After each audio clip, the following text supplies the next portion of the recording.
Hello, my dear friends. I'm Stanislav Shamayev, a licensed business immigration and corporate attorney in Miami, Florida. In today's video, we're going to be discussing EB1C, a green card for a multinational manager or executive. At the end of this video, you will be able to learn how to get a free evaluation of your case. Let's go.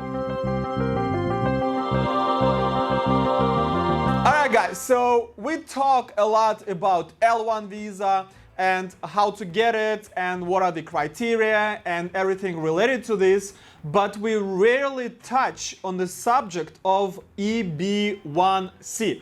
Smash that like button if you guys want to know more about this visa and how to get a green card if you work in two companies that are affiliated and located in two different countries. So why we talk more about L1 visa as opposed to EB1C?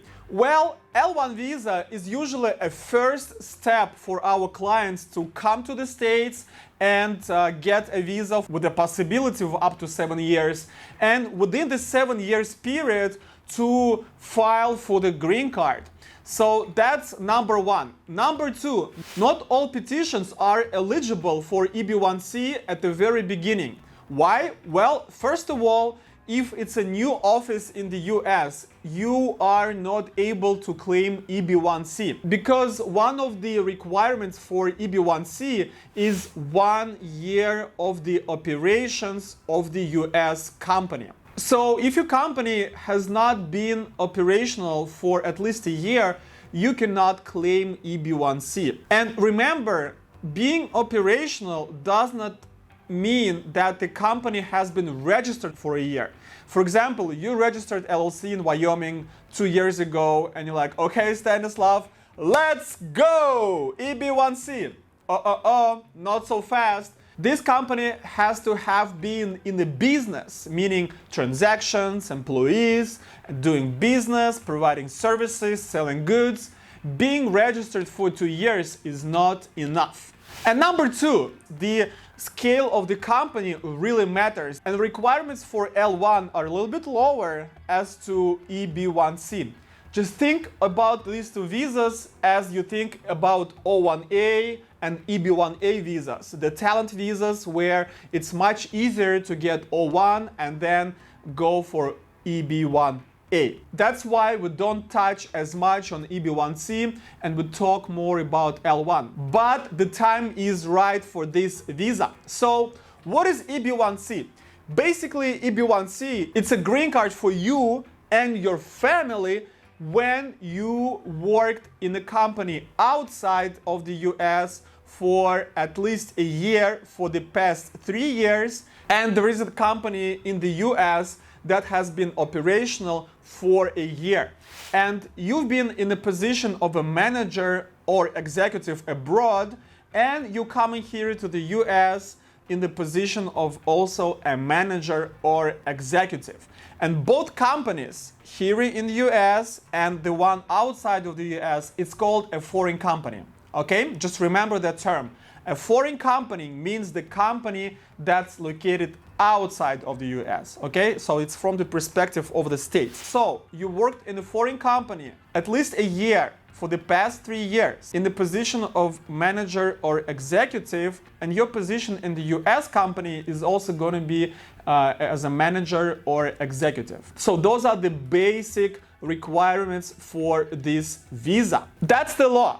However, when you read the law and you're trying to apply it to the real life, it's like, okay, but how big the company should it be? How exactly I establish the affiliation? What the profitability of the company should be? Those questions can be answered only when you work with an attorney who has been in the practice for a little bit. For example, me. I've been doing these visas since 2015. So I know a little bit about those visas, and we on a regular basis file those petitions and get them approved. And the main focus for EB1C is actually on the company in the US. However, let's first talk about the foreign company. I want a company to be at least 15 employees under your management or control. Doesn't really matter where you stand at that company. You could be at the very top, you could be in one of the departments, you could be somewhere in between, but the main thing is that you have 15 employees under your control. Out of these 15 people, I want you to have 3 to 4 managers who are reporting to you and who are controlling other people. So imagine this triangle where you at the top, the middle line of the triangle are the managers who you controlling, and those managers controlling the subordinates on the lower level of the triangle. It could be the whole company. It could be one department. It could be somewhere in between. You could be a director, right? So, but I need you to be in the position of a manager or executive, and that's what it means, right? You have people who you're controlling and who control other people. I think this is clear, all right? So you've been doing this for at least a year.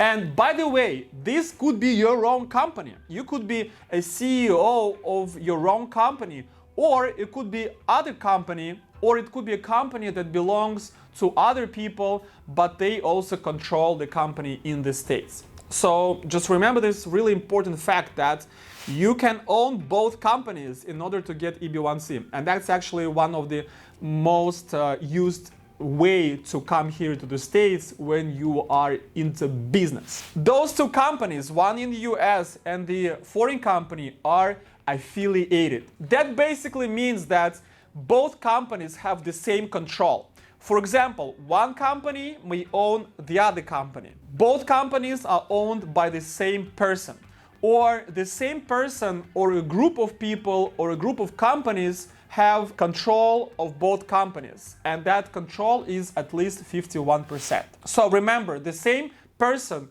a group of persons and the companies and different combinations should at least own 51% in both companies. That's what it means to be affiliated. So I think this is clear. Now, if we have the affiliated companies, you worked in a foreign company for a year in a position of manager or executive, and now there is that company in the States that has been in operations for at least a year. And I want that company to have at least 8 employees. And again, it's not black and white. Okay, Stanislav, I read the forum, I know. I read the forum, I heard too. One client told me that he got EB1C with the 3 employees in the company. I never believed him, okay? Because I know how those things works. And sometimes it's even hard to get L1 visa if the US company has 3 employees. So 8 employees is some kind of balanced approach to this matter. Stanislav, why do you measure it by the employees? Because L1 and also EB1C are the visas for people who control and manage other people. So that's the bottom line of this visa. You have to be in the position to control and manage other people who report to you, and those people need to manage other people. So that's the whole idea behind the EB1C and L1 visa. And in that respect, the only measurable metrics for this type of visa is the number of people that work in a company. So I want you to have at least 8 people in a US company. And by the way, you may purchase an existing business in the US where there are at least 8 employees, and you can transfer yourself in that company and get a green card, okay? That's not gonna be cheap, because the lowest amount I ever seen for the company that I was able to get EB1C with the purchase of that company was around $350,000, $400,000. Usually it's $500,000 and more. So if you want to purchase, no problem, just get the right budget for this. If you want to start the new office, the new company, then you have to have L1 visa for a new office for the startup, then scale it and then get the EB1C, all right, once it's of the right size. No matter how you got to this position, if you scale your own business, if you purchased, if something happened, somebody gifted you the shares of the company, doesn't really matter to me. what matters to me is that there are 8 people, 2 or 3 of which are the managers or executives. And you have to be at the top of these people. So in other words, we have to create this triangle here in the States too, where you are the, let's call you CEO or the president. You have 2 or 3 people under your control who are the managers. And below those managers, I want to see 4 to 5 people that are doing the operational and administrative work of the company. And of course, the more people, the better. If we have 10, 12, 15, 20, doesn't really matter, right? Anything above 8 is really good. Also, one really important factor is that US company has to be able to support your position. That means that the company must be able to pay you the salary.